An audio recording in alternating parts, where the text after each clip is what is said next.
အခုဒီကောင်လေးကအတိတ်ရောက်ထားတဲ့ Redmi Book 15ပေါ့နော်ဒီကောင်က2021ထုတ်ဆိုတော့ i5 ကို11 Gen နဲ့လာတယ် i5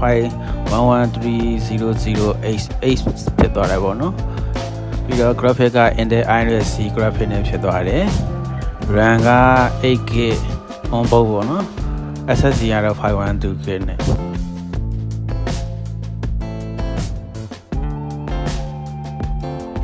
ဒီကောင်ကပုံမှန်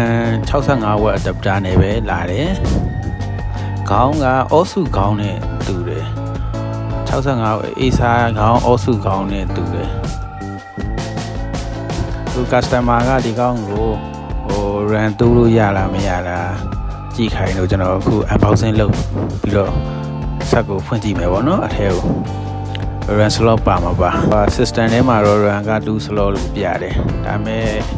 physical မှာ RAM slot ပါလားမပါလားသိကြအောင်လို့ကျွန်တော်တို့ဖွင့်ကြည့်ပါဦး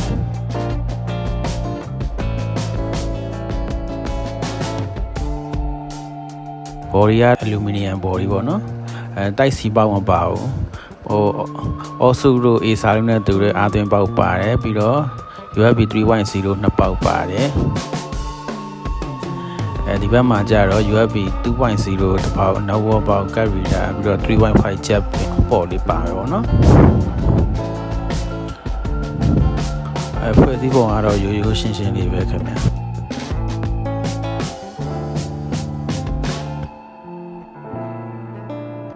keyboard backlight တွေ fingerprint တွေဘာမှတော့မပါဘူးdisplay ရတယ် Full HD display ပဲဖြစ်တယ်ပေါ့နော်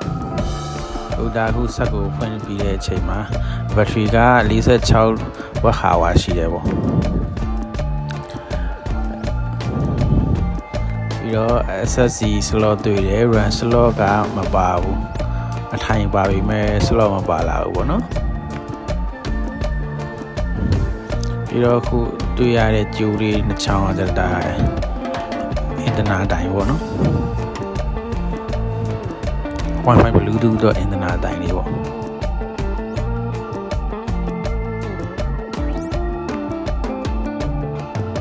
ုတ်ကဲ့ပါဒါပါပဲခင်ဗျာ